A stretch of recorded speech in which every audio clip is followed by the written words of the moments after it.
Ce matin, j'aimerais partager cette thématique, ce sujet qui est sur mon cœur. Ce n'est pas prévu que je prêche ce matin, mais c'est comme ça. Vous allez me supporter encore.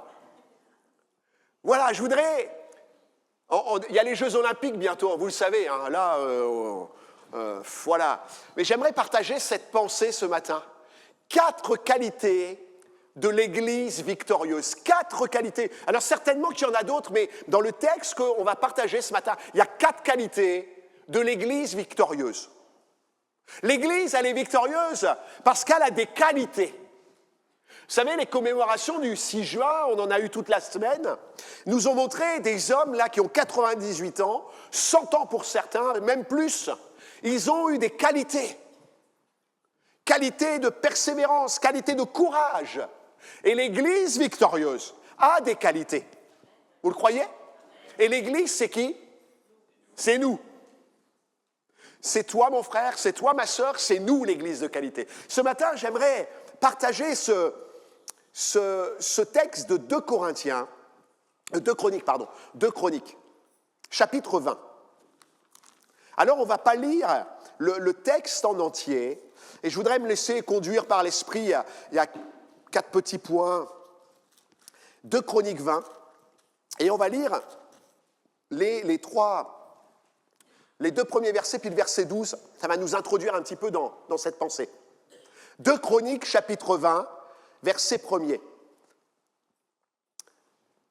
Après cela, les fils de Moab, les fils d'Ammon, et avec eux des Maonites, marchèrent contre Josaphat pour lui faire la guerre. Vous avez le contexte tout de suite?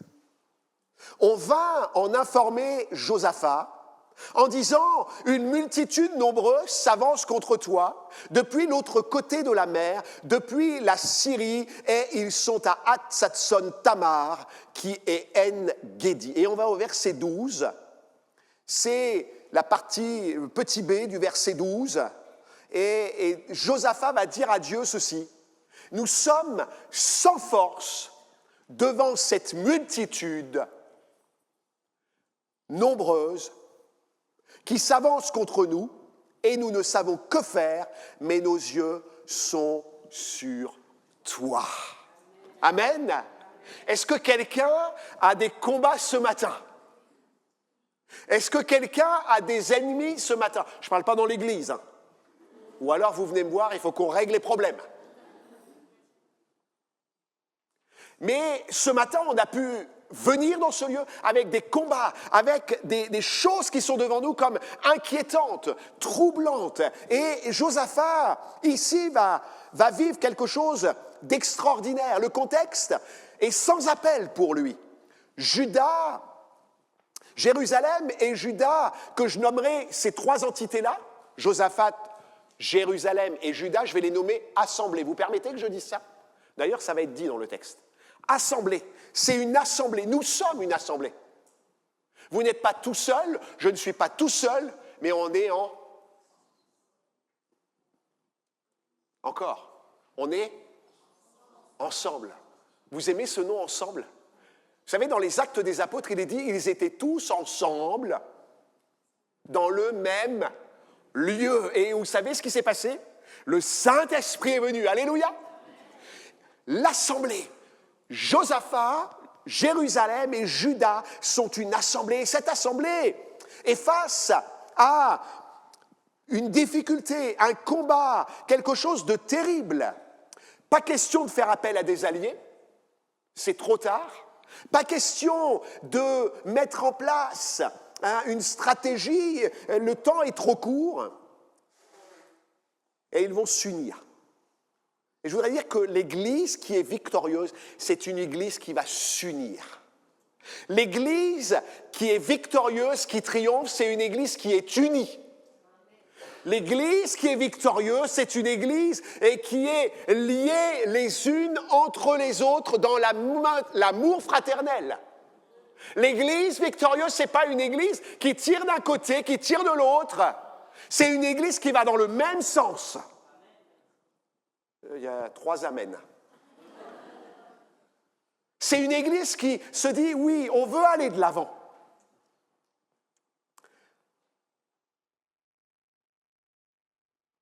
c'est pour l'Église spirituelle, la Bible dit.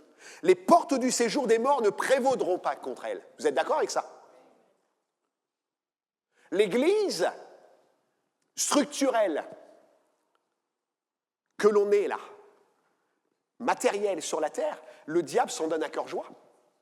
Vous comprenez la différence entre l'Église qui est sauvée et qui va aller au ciel, spirituel, et l'Église que nous représentons structurelle, humaine, dans l'administration sur la terre, le diable s'en donne à cœur joie. Il veut la détruire.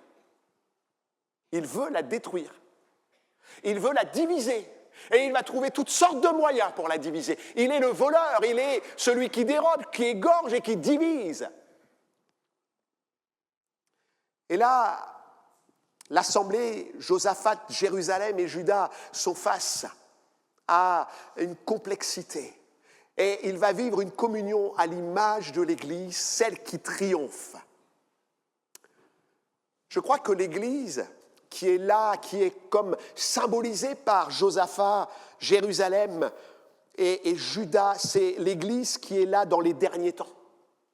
Vous savez, le nom de Josaphat, ce qu'il signifie? Dieu a jugé, l'Éternel a jugé. Et je crois que Dieu a jugé déjà les choses. Nous sommes dans les temps de la fin. Et l'Église doit être la plus forte possible aujourd'hui. Parce qu'elle ne résistera pas aux assauts. Elle ne résistera pas dans les moindres aspects de son quotidien.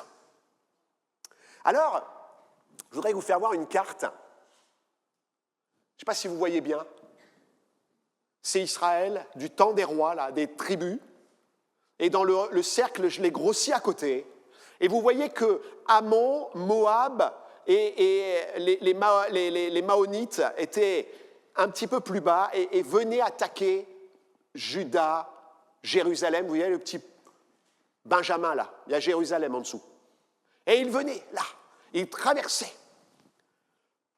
Ça nous permet de nous repositionner un petit peu dans ces cartes, c'est important.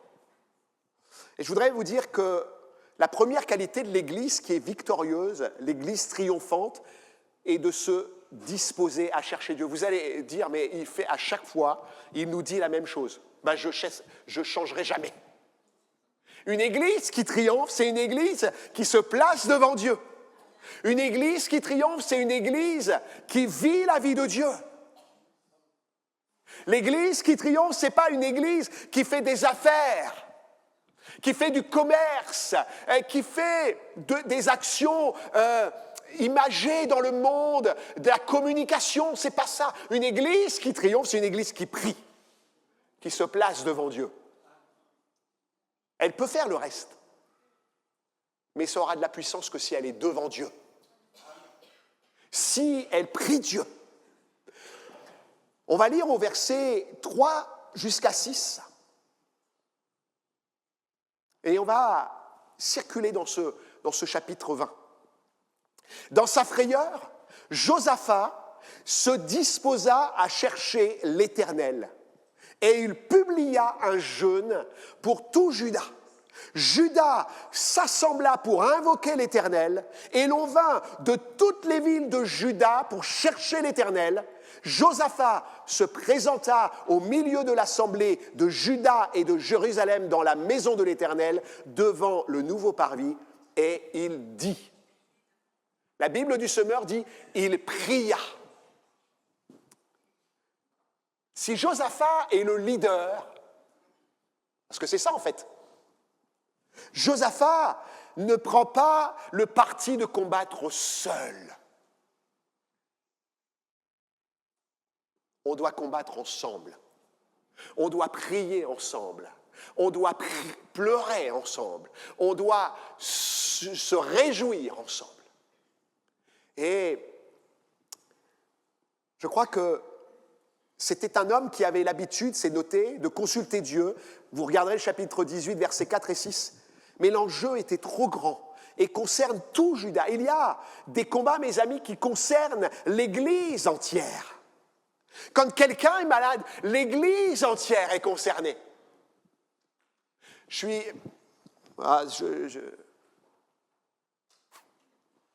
Les personnes ne sont pas là, c'est bien. Je suis arrivé dans un contexte où il y avait une souffrance dans l'Église. Septembre 2022, pour certains, vous allez vous rappeler. Il ne fallait surtout rien dire de ce qui se passait. J'avais un frère et une famille qui souffraient, pleuraient tout seuls. L'Église était à peine informée. Je voudrais vous dire, mes frères et sœurs, on gagnera les combats du cancer, on gagnera les combats des familles détruites dans l'Église, des couples que c'est de chiens, quand on sera ensemble à prier. On verra les jeunes gens se convertir, sauvés de la manière de vivre du monde, quand on sera ensemble à prier avec les papas et les mamans qui pleurent. Je crois qu'il y a des combats qui ne peuvent se faire sans une union. Alléluia! L'enjeu était trop grand. L'Église entière, l'assemblée devait être avec Josaphat. La Bible, ce chapitre nous dit au verset 13 que toutes les générations étaient représentées. Il est dit, tout Juda se tenait debout devant l'Éternel, avec leurs petits-enfants, leurs femmes et leurs fils. Les jeunes, est-ce que vous êtes prêts à prier? Amen. Est-ce que les parents, vous êtes prêts à prier? Est-ce que les papis, mamies, vous êtes prêts à prier, à lutter, à combattre? Ah, vous savez quoi? Mais mardi soir. Ben oui. Oh Seigneur, je n'y arrive pas. Ça ne va pas dans ma vie. Je suis tout seul. Ben viens à l'église et viens prier mardi soir.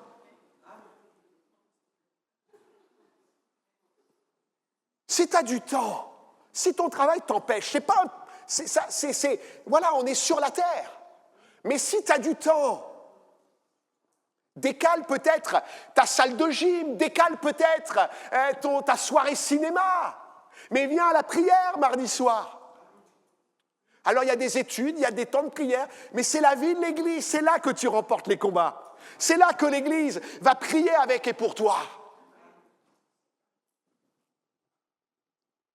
Jésus a dit, je vous dis que si 2 d'entre vous s'accordent sur la terre pour demander une chose quelconque, elle leur sera accordée par mon Père qui est dans les cieux, car là où 2 ou 3 sont assemblés en mon nom, je suis au milieu d'eux. Ce matin, je repassais ce message sur mon cœur et je lisais. Et dans ma lecture personnelle, vous savez quoi? Je crois que Dieu a des clins d'œil. Je lis Daniel le dimanche. C'est ma lecture. Vous savez, j'ai une lecture. Est-ce que vous avez une lecture par plan? Amen. Il y en a. Levez la main. Vous avez une lecture par plan? Vous avez une lecture?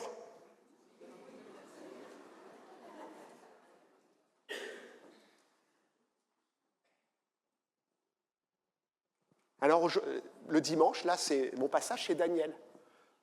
Et dans Daniel, le sage, eh bien, Daniel va être confronté à un combat. Vous savez, Nebuchadnezzar va avoir un songe qu'il va falloir que les voyants de son royaume lui disent. Il a perdu son songe. Il sait qu'il a un songe, il y a quelque chose, mais il ne s'en rappelle plus. Et ces sages à lui, là, les satrapes et tout ça, vont lui dire, mais c'est impossible qu'on te dise le songe puisque tu ne nous dis pas quel il est, on ne peut pas te l'expliquer. Et il va dire, puisque c'est ainsi, moi je vais vous détruire. Et puis Daniel va apprendre ça. Vous savez ce que va faire Daniel? Il va aller demander au roi, donne-nous du temps. Et vous savez ce qu'il va faire? Daniel va pas dire, ah ouais, c'est moi le sage. Je suis fort, oui, plus que vainqueur. Vous connaissez ce chant? Non. Daniel va dire avec ses camarades, il va les instruire de ce qui va se passer, de ce qui se passe. Et il va dire à ses camarades, à ses 3 compagnons, eh bien, je vous invite à prier pour ça. Et Daniel va avoir la victoire. Mon frère, ma sœur, il faut qu'on prie ensemble.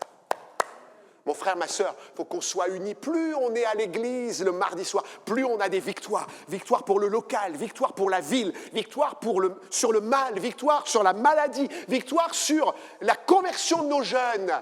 des enfants, le baptême dans le Saint-Esprit. Josaphat a fait plus que convoquer un temps d'intercession. Il a promulgué un jeûne. C'est-à-dire un temps de consécration, d'humiliation. Son alliance avec Akab précédemment avait irrité Dieu. Vous pourrez lire ça. Et ce dernier avait trouvé pourtant dans le cœur de Josaphat un cœur disposé. À cause de cela, dira l'Éternel, je me suis irrité contre toi, mais il s'est trouvé de bonnes choses en toi, car tu as fait disparaître du pays les idoles et tu as appliqué ton cœur à chercher Dieu. Josaphat s'est consacré avec l'Église dans le jeûne, une mesure de consécration supérieure. Nous arrivons plus que jamais dans ces temps compliqués de la fin, où le mal est appelé bien et inversement. Jésus a répondu à ses disciples à un moment donné où il y avait cet enfant qui se jetait qui était sourd et muet, qui se jetait dans le feu et dans l'eau. Il va leur dire, alors qu'il lui pose la question, pourquoi on n'a pas réussi ? Pourquoi on n'a pas réussi à chasser ce démon ? Vous savez ce que Jésus va leur dire ? Cette espèce-là, cette sorte de démon, ne sort que par la prière et le jeûne. Il y a des combats qu'on remporte dans la prière, mais il y a des combats qu'on remporte dans le jeûne et la prière. Parce que Dieu nous veut en entier. Dieu nous veut consacrer à lui. Quand je jeûne, je laisse mon corps, j'abandonne mon corps. Alors on peut jeûner par la nourriture, mais on peut jeûner par son téléphone. Seigneur, je jeûne du téléphone. Seigneur, je jeûne de la télé. Ah oui. Dire au Seigneur, je me consacre à toi. Seigneur, je prie, il y a un combat qui est devant moi. Il y a un combat qui est devant nous. On prend du temps. Seigneur, je n'ai pas le temps de manger sur la pause de midi. Il y aura un temps de prière en début d'année. On a prévu ça avec Gilbert. On vous donnera les dates. Mais il y aura un temps de jeûne, de prière. Amen. Paul a exhorté les Romains à offrir son corps comme un sacrifice vivant, saint, agréable à Dieu, ce qui sera de votre part un culte raisonnable. Je crois, Seigneur, que l'Église qui triomphe, c'est une Église qui se donne entièrement. C'est une Église qui prend du temps sur parfois des loisirs, parfois des temps personnels, mais qui sont nécessaires à la victoire. La deuxième qualité de l'Église victorieuse, c'est qu'elle va rappeler à Dieu ses promesses et sa parole.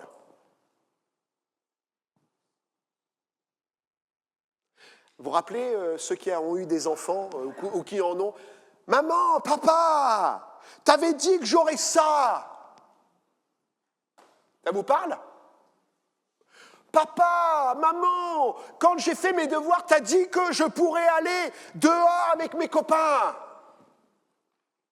L'enfant va rappeler à ses parents sa promesse. Et nous sommes les enfants de Dieu. Nous sommes les enfants du Seigneur. Josaphat a rappelé à Dieu ses paroles. Au verset 6, on lit ceci, « Éternel Dieu de nos pères », c'est quand il va prier avec l'assemblée. « N'es-tu pas Dieu dans les cieux ? N'est-ce pas toi qui domines sur tous les royaumes des nations ? N'est-ce pas toi qui as en main la force et la puissance, à qui nul ne peut résister ?» Il va rappeler la personne de Dieu. Si on ne croit pas en Dieu, cette puissance-là, pourquoi lui rappeler ?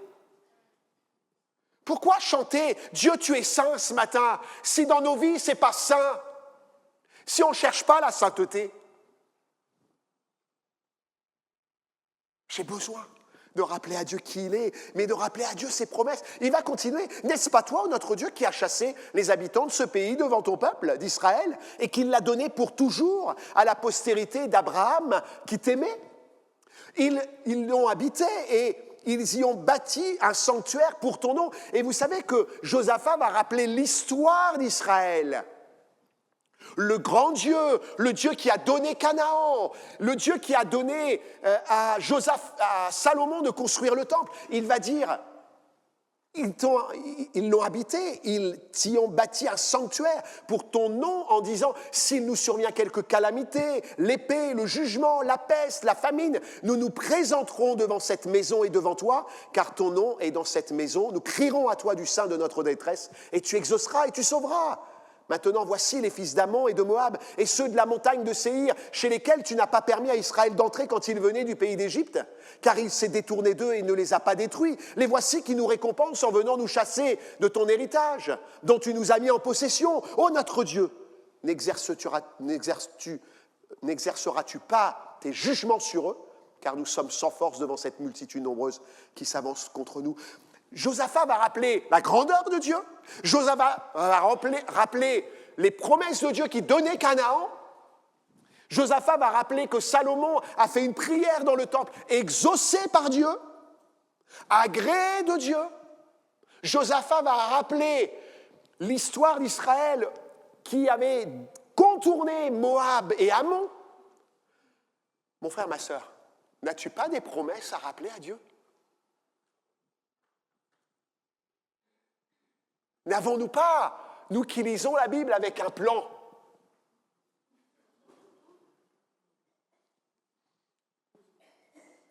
des paroles à dire à Dieu? Dieu, tu as dit que tu ferais revenir mes enfants du pays de l'ennemi.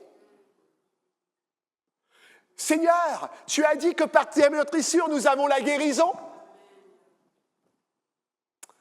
J'ai l'impression parfois que ces choses sont passées dans l'usuel, dans le quotidien, comme si c'était des choses banales. Mais je crois à la guérison, alléluia! Je crois à la délivrance, je crois au miracle. Josaphat n'avait ni alliés, ni moyens, ni temps. Il n'y avait qu'un seul recours, rappeler à Dieu ses promesses. Oh Jésus! Que ta parole soit dans nos cœurs, que les paroles prophétiques que nous avons reçues. Vous savez, il y a toujours des paroles que l'on reçoit. Qu'est-ce que tu en as fait? Tu l'as mis sous la pile de dossiers qui sont là en cours. Et peut-être que si tu prenais cette parole et que tu la remettrais, les dossiers qui sont en cours auraient peut-être déjà disparu. Il est le Dieu de la victoire. Il est le Dieu de l'Église qui triomphe. Israël, à la demande de Dieu, s'est détourné de ses peuples. Aujourd'hui, ils viennent les provoquer. Seigneur, nous pouvons te rappeler nos actions pour toi et appeler à ta justice. Notre Dieu, n'exerceras-tu pas tes jugements sur eux? La Bible dit, quand un malheureux crie, l'Éternel entend et il le sauve de toutes ses détresses. Et puis, j'ai noté une autre référence, il est près de ceux qui l'invoquent avec sincérité. Amen. Vous savez, c'est peut-être des choses qui sont simples là, mais c'est tellement pratique. C'est tellement une réalité. Je peux les noter, c'est comme des clés. Seigneur, applique cette qualité dans ma vie, applique la qualité à l'Église. D'invoquer ton nom et de s'appuyer sur tes promesses. Et puis, la troisième qualité de l'Église victorieuse, parce que toutes les églises ne sont pas victorieuses. Je ne sais pas s'il faut dire amen.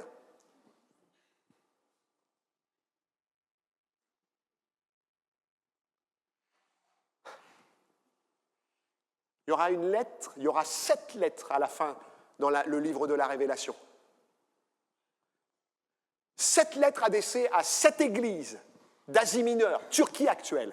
Vous savez à la fin ce qui sera noté? À celui qui vaincra. Ça veut dire que on peut vaincre ou on peut perdre. On peut gagner à titre personnel. Mais je crois que quand on joue dans une équipe, on va avoir bientôt l'Euro, hein. Il y en a qui vont regarder l'Euro, là. C'est pas un joueur qui va gagner, c'est son équipe qui va gagner. C'est sa nation qui va gagner. Et j'aime la coupe, là. La coupe, elle est là devant, mais derrière, il y a tout un monde. Et je crois qu'on peut gagner personnellement, mais je crois qu'on est là pour gagner avec l'Église. On veut gagner en équipe. Moi, je ne joue pas en solo.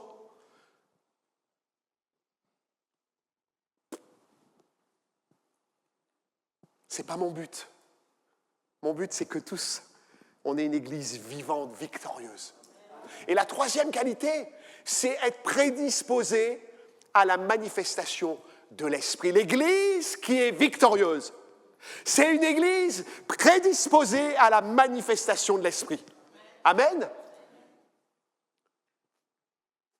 Josaphat a à peine terminé la prière que nous venons de lire, appuyé sur la parole de Dieu, sur les promesses de Dieu. Vous savez ce qui va se passer? Eh bien, il termine à peine qu'une parole prophétique est délivrée. Oh, alléluia! On en a entendu quelques-unes des paroles prophétiques ce matin. J'en avais une, mais j'ai voulu respecter aussi de l'ordre, où il était question d'élever sa voix pour avoir la victoire. D'élever sa voix pour que Jésus fasse son œuvre. Élever sa voix pour triompher peut-être de la timidité, triompher de maladies dans son corps, élever sa voix. Et à peine Josaphat a terminé, vous savez ce qu'il est dit au verset 14 ? Alors l'Esprit de l'Éternel saisit au milieu de l'assemblée. Vous voyez que l'assemblée est nommée là. Josaphat, Jérusalem, Juda, c'est l'assemblée.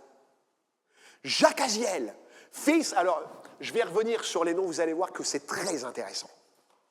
Jacaziel, fils de fils de Zacharie, fils de Benaja, fils de Jéiel, fils de Matania, lévite d'entre les fils d'Azaph. Ben dis donc, le pédigré, colonel, surcolonel, maréchal, il avait des médailles. Et Jacaziel va crier au nom de l'Éternel. Il dit, soyez attentifs, tout Juda et habitants de Jérusalem, et toi, roi Josaphat. Vous avez vu qu'on reprend l'assemblée là? Juda, Jérusalem, Josaphat. Mon frère, ma sœur, tu es l'Église victorieuse. Je suis l'Église victorieuse. Et Jacaziel va dire, ainsi vous parle l'Éternel, ne craignez point, ne vous effrayez point devant cette multitude nombreuse, car ce ne sera pas vous qui combattrez, ce sera Dieu.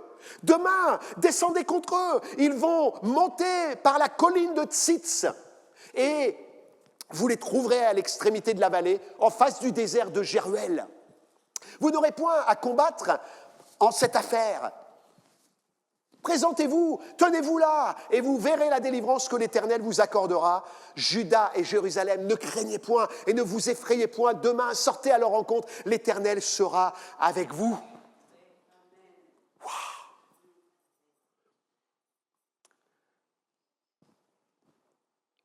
Moi, j'ai des craintes. Vous en avez? J'espère que vous êtes comme moi, hein, ou alors je ne suis pas bien. Moi, j'ai des craintes. Crainte de ne pas pouvoir vous nourrir. Crainte de ne pas pouvoir apporter la parole que vous avez besoin. Crainte, parfois, de gérer des conflits. Voilà, parce que vous n'avez pas des craintes dans votre quotidien, avec vos enfants, avec le travail, avec parfois même, on a des craintes. Mais je crois que l'Église victorieuse, le frère, la sœur victorieuse, c'est une Église où l'Esprit peut agir librement, dans laquelle il trouve de l'attente. Un cœur disposé à dire « Seigneur, parle ! Seigneur, agis !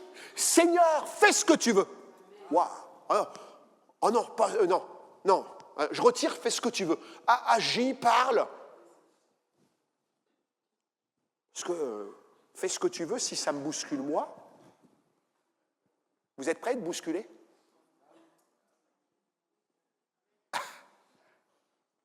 Je vois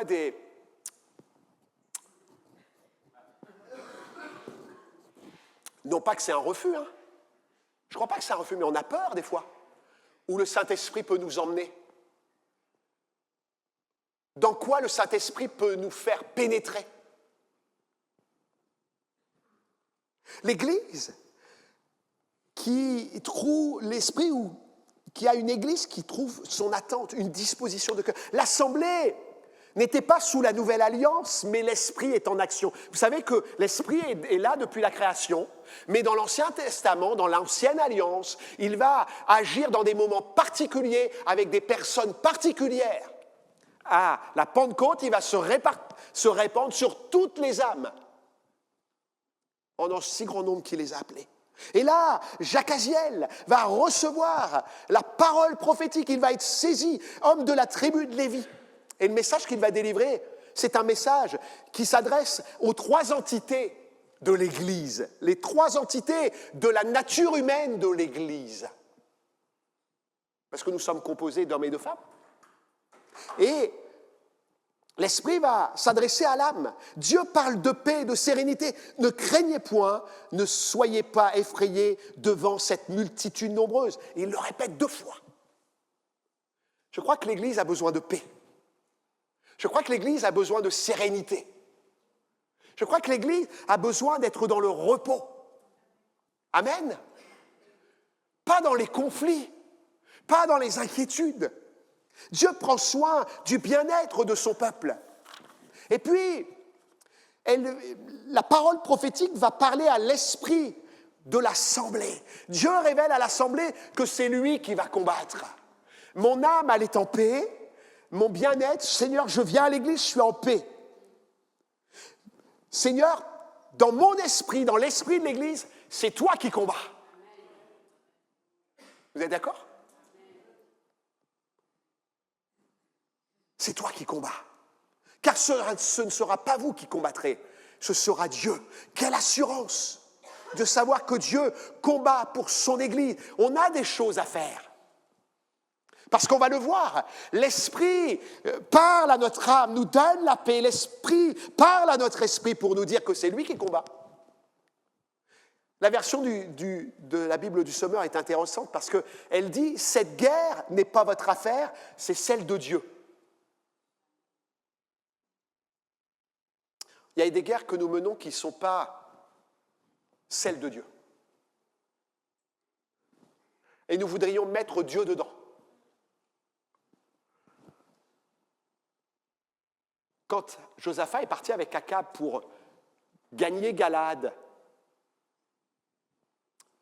c'était Akab qui voulait gagner Galade. C'était légitime, mais Dieu n'était pas dans l'affaire. Il y a des guerres que nous voulons faire et introduire Dieu dedans alors qu'il ne nous a pas demandé de faire la guerre.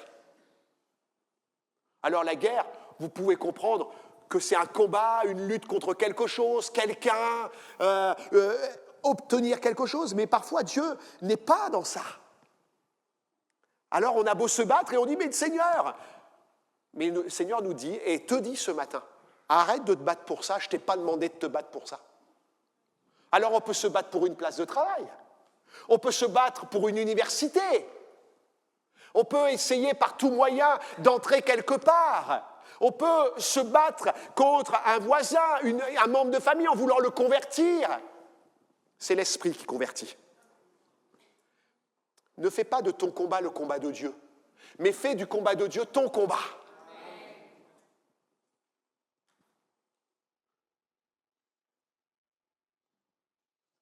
Paul dira aux Éphésiens, on n'a pas à lutter contre la chair et le sang, mais contre les dominations. Il y a des combats où Dieu ne trouve pas sa légitimité. Mais il y en a d'autres où il nous appelle à être légitimes. Et puis, il s'est adressé à l'âme, à l'esprit, c'est lui qui combattra. Vous vous rappelez du peuple d'Israël qui va voir la mer Rouge devant lui, il y avait un mur. D'ailleurs, Josaphat va arriver au désert de Jéruel ou de Tekoa. Et Tekoa, ça veut dire palissade. C'est un mur. Et vous savez ce que va dire Dieu à Israël, l'Éternel combattra pour vous et vous gardez le silence. Des fois, il y a des combats qui doivent se faire dans la prière et dans le silence. Seigneur, agis, combat, lutte, fais ton œuvre. Et puis, donc je disais, le corps, Dieu va dire ce qu'ils ont à faire. Présentez-vous, tenez-vous là et vous verrez la délivrance que l'Éternel vous accordera. L'Église est victorieuse. L'Église victorieuse est une Église qui vit ce que Dieu dit. L'église victorieuse, c'est l'église qui obéit. L'église victorieuse, c'est celle qui prend la parole de Dieu et la met en application. Elle n'a aucune action à réaliser ici, sinon de venir sur le lieu de bataille, face à l'armée. C'est pas évident, hein? Dieu ouvre des portes. Quel que soit le combat, Dieu donne ses consignes et à son Église, soit pour agir ou pas. Dieu a été sensible à la voix du peuple et je voudrais arriver à mon 4e point parce que le temps passe. Mais Jacaziel, qui va apporter la parole de Dieu, est quand même un instrument important. Jacaziel, qui a été l'instrument pour prononcer la parole de Dieu, a pour signification « Dieu voit ». L'Église victorieuse est vue par Dieu.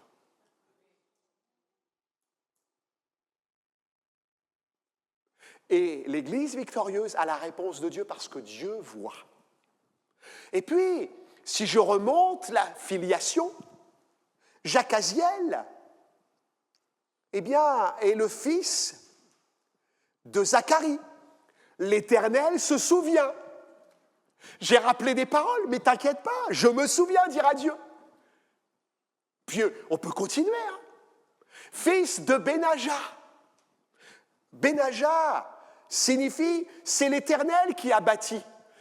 J'ai vu, je me rappelle, c'est moi qui ai bâti.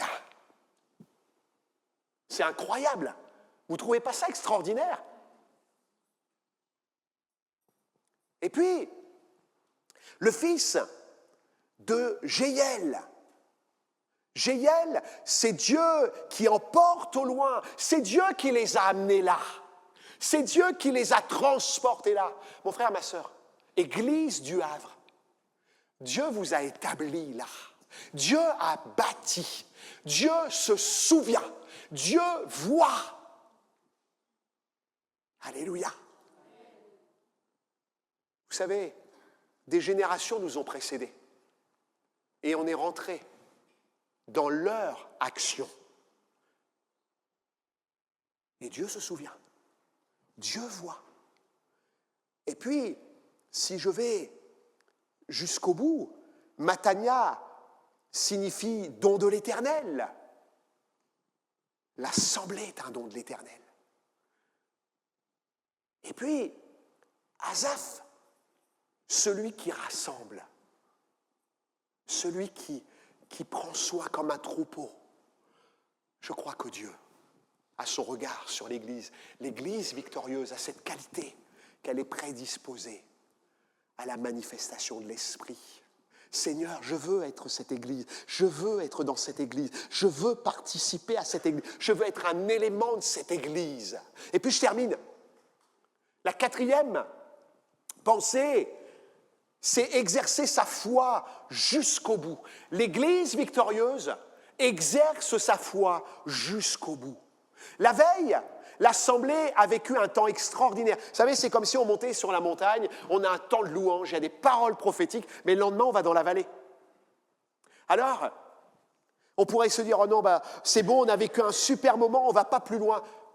Les jeunes qui sont revenus de Saint-Père, on pourrait se dire, j'ai vécu un bon moment. Je m'arrête là. Non, non, non, non. Dieu veut que vous exerciez votre foi. Dieu veut que vous exerciez ce que vous avez reçu. Ce n'est pas sur la montagne qu'on l'exerce, c'est trop facile. Ok? C'est trop facile. C'est trop facile. Parce qu'on est porté, parce que tout va bien, parce qu'on est dans un univers. Et Josaphat et l'Assemblée avaient vécu quelque chose d'extraordinaire. Des chants de louange, l'Esprit qui descendait, qui leur disait, vous allez avoir la victoire. Oui, mais ça ne s'arrêtait pas là. Église de Dieu. La victoire, tu vas l'avoir que si tu vas jusqu'au bout en exerçant ta foi. Et c'est la même chose pour la fin des temps, pour notre vie sur la terre. Il faut aller jusqu'au bout. L'Assemblée avait vécu un temps extraordinaire. Et tout revient à la normale. Mais le lendemain matin, Josaphat interpelle le peuple et on lit au verset 20, le lendemain, ils se mirent en marche de grand matin pour le désert de Tekoa, désert de la palissade, du mur. Ça y est, tu as reçu une parole, mais maintenant tu es devant le mur. Qu'est-ce que tu vas faire? Ah ben je fais demi-tour. Hein. C'est pas possible. Mais non, le Seigneur t'appelle à exercer ta foi jusqu'au bout. Notre foi, les frères et sœurs. Tekoa. À leur départ, Josaphat se présenta et dit, écoutez-moi, Judas, habitant de Jérusalem, confiez-vous en l'Éternel votre Dieu et vous serez affermis. Confiez-vous en ses promesses et vous réussirez. Puis d'accord avec le peuple, il nomma des chantres qui, revêtus d'ornements sacrés et marchant devant l'armée, célébraient l'Éternel et disaient « Louez l'Éternel, car sa miséricorde durera toujours. » En allant vers Tekoa, ils se dirigeaient vers une palissade, un mur. Ce que Dieu avait dit, il fallait saisir par la foi. Est-ce que nous sommes prêts à saisir par la foi ce que Dieu va nous dire dans les jours prochains? Ce que Dieu va nous appeler à vivre dans les jours prochains? Est-ce qu'on est prêt? Israël va le faire. Et Josaphat va dire, confiez-vous. Le terme hébreu utilisé ici veut dire se nourrir. Nourrissez-vous des paroles de Dieu, de la proclamation de Dieu. Nourrissez-vous des prophéties. Nourrissez-vous de celui qui vous a sauvés et qui combattra pour vous. Pour exercer sa foi, nous devons nous nourrir de ce que Dieu dit. Jésus dira, je suis le pain de vie. Celui qui vient à moi n'aura jamais faim. Celui qui croit en moi n'aura jamais soif. L'assemblée avec Josaphat va être rendue inébranlable, de telle sorte qu'ils vont proclamer par des chants leur victoire. Ce matin, on a chanté des chants magnifiques. J'aime beaucoup chanter. Hein. Je vis ma foi aussi dans les chants.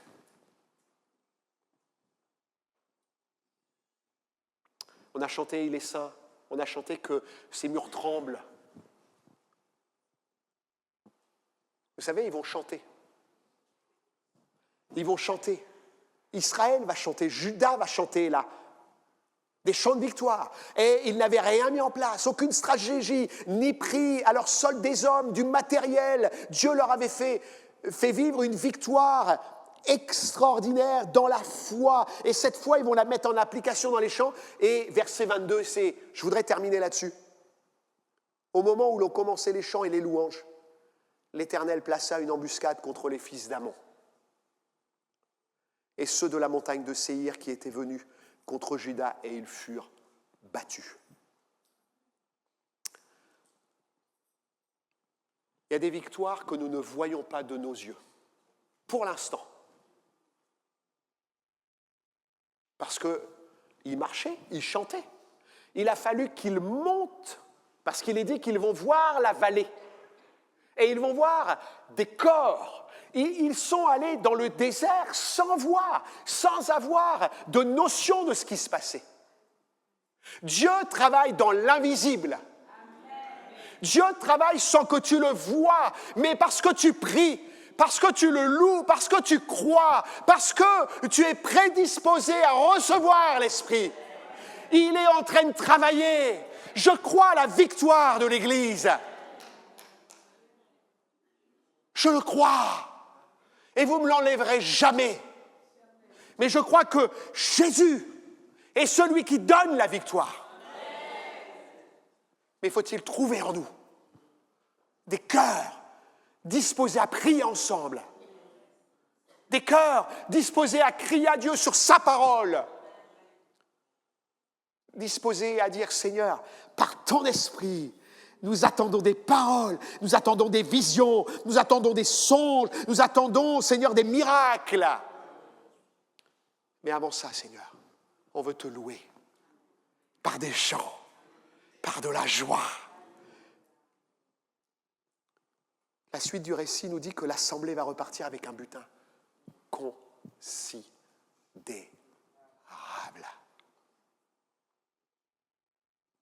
Ils vont nommer le lieu dans lequel la victoire leur est accordée, vallée de Beraka, vallée de la bénédiction. Nous sommes l'Église de Dieu. Sommes-nous victorieux ce matin?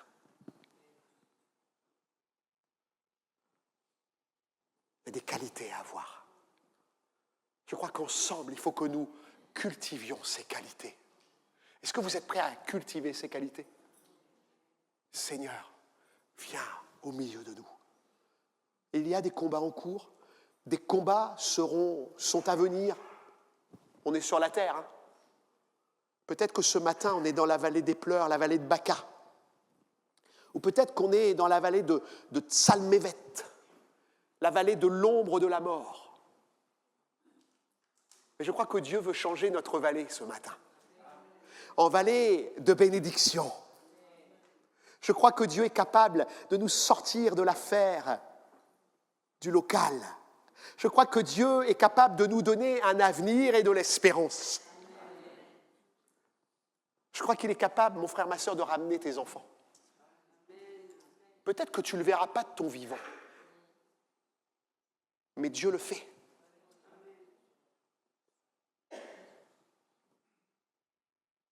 Ceux qui sèment avec larmes moissonneront avec chant d'allégresse.